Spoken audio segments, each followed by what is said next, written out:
اختصاصی از میکس مود، اختصاصی از قفلیان. Remix by Vertex. وقتی من شکستم هیچکی پشت من نبود، هیچکی دست دراز نکرد به سمت من، واسم نمون. تنها موندم وقتی میشد پشت به پشتشم کبود، هیچکی پشت من نبود، هیچکی تخمشم نبود. روزی 1000 تا صفحه پشت سرم میذاشتن، مانع توی راه واسه یه کشتنم میکشتن. اما من میگفتم تلاش دشمنم بیفایده است، با این 1000 تا صفحه مستند میساختم. هر روز بیشتر درد من تو قلبم، آدمای شهر من قبر من رو کندن. من تو این جهنم همه رویه هامو کشتم، همین دستشو بل کردیم دنیا ما رو گم کرد. کم اون برادر که توی جنگ من بره، کم اون برادر که بوی معرفت بده. به خدا قسم نخواستم هیچ زمانی خم بشم، از زیر غم بشم، درگیر ماتم بشم. وقتی دل میگیره، وقتی لحظه میره، وقتی یکی مثل من که تو جوونی پیره، چشاشو میبنده رو به آسمون میشینه، قشنگی های مردن و توی خواب میبینه. وقتی دل میگیره، وقتی لحظه میره. به نام خدا عزیزم سلام، یه کمی بی حال و مریضم. خیلی واسط نوشتم دریغ از جواب، حس میکنم که این روزا غریبم برات. اینجا هرکی توی حسش غرقه، این دیوارا انگاری طلسمش کرده.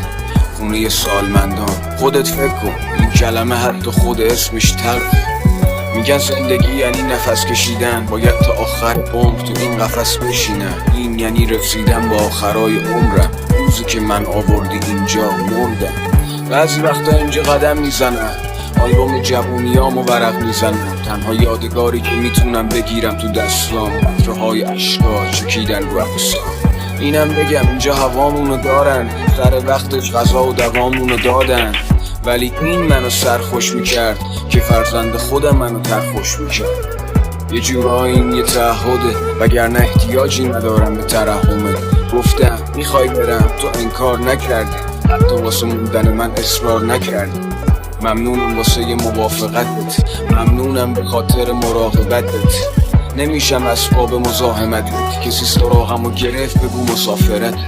خلاصه من که دیگه تموم کارم، من که دیگه عادت به نبودت دارم. لااقل از این جرأت شدی یه سری بهم بزن، یه دستم تکون بدی من قبولت دارم.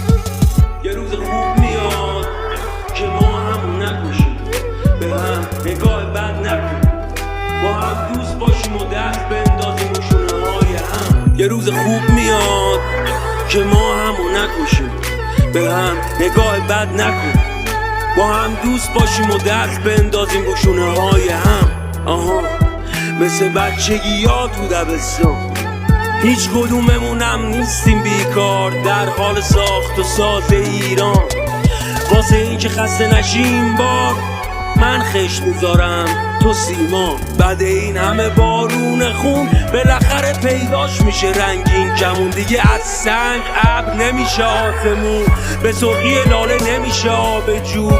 مؤذن اذان بگو خدا بزرگه، بلا به دور مامان امشب واسمون دعا بخون. کی میدونه کی خوبه کی بد، کی میدونه ته دل دیوونه چی هست، کی خبر از آینده داره، یه رو گرم پروانه میشه بیرون پیلش. کی میدونه زندگی خوبه یا مرگ، آدم و ورقای تو دست روزگارن.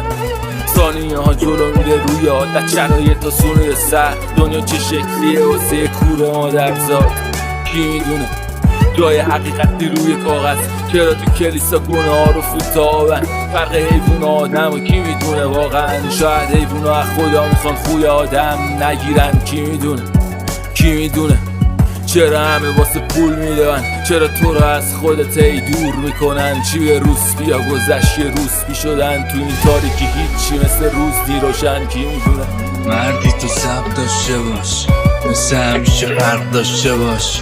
بسا بگن کی نبود کی بش، اما ای دل مردونه داشت. عیب نداره بریز خودت، میدونم فشار همه چیز رو توه، میدونم هرچی دم نمیزنی دنیا بدتر رود گیری سپیش میکنه. امروزم بازشون نده که همه این سالا چقدر چزوندنه، واسه در دل من جایی موندنه. بسا بهشون خوش بگذره، بسا نفهمن اصلا اگه خوش بودن کی نفس نفس. بسا نفهمن سگ تو زدی که نه نگی، اگه دلشون چیزی عوض کرد. مثل روزایی که گفتن و نگفتی، مثل قورت دادن های همیشه. با خودت تلش کن مثل همیشه. اینا که آدم نمیشه. بلند شو همین کلی کوچه مونده که باید با دیوارا شرف بزنی. بغضه ای روزایی اینقدر سنگینه فقط باید تو دوشه مرد ببریش. قدم از قدم برداواست تنها بگذرون و همراه باش. تو بازاری مرد بمون که توش پرچم نامرد بالاست. همه هرچی میخوام بگیم اینم پشت خستگی یاد ببند. خیلی این روزا ممکنه مثل امروز مزه سیگار بدن. منم مثل تو موندم وقتی ساختمشون منو سوزوندن. رفتن و روم در کوندن نمیکشیدم اما خودم کشوندم. زدم تو خیابونایی که اصلا نمیدونستم تش کجا بود. منم مثل تو خاطرم تنها میگذشت تو برف و بارونه. موام رو به سفید شدن و اوزام که ریسو همون. منی که فقط میتونم خدا رو به تنهایی رفیق کنم و بذاریم به حال خودم بریم. نپرس ازم چرا انقدر یه دنده ای که صبر ازم مونده فقط بیا اونم ازم بگی. زندگی یه مجموعه منظم از بی نظمی هاست، یه مجموعه معقول از بی عقلی ها. له شده زیر پای عرف اجتماع، خوب ولی اشتباه. من ترکش کل جنگ ها تو شونمه، من لای همین آهنگ ها خونمه. من شعر نمیگم من شعر میشم، این موسیقی واسه من عین بودنه. شما چی؟ شما که مام میهن و مالیدی زیر بغلت که گو نگیری. شما که خوبها رو بد کردی، با اون مرزهای پیچیده و در همه مغز تو رو رد کردی. این یعنی له شدن کلیشه ها نوبتی، این یعنی وطن ولی آدمای غربتی، این یعنی موسیقی مدرن تو جامعه خشک سنتی. منو میبینی جلوی پا هیچ رد پایی نیست، تو استراب دستهای پر آرامش دستهای خالی نیست. از این زمین نفرین شده تا آسمون بکر راهی نیست.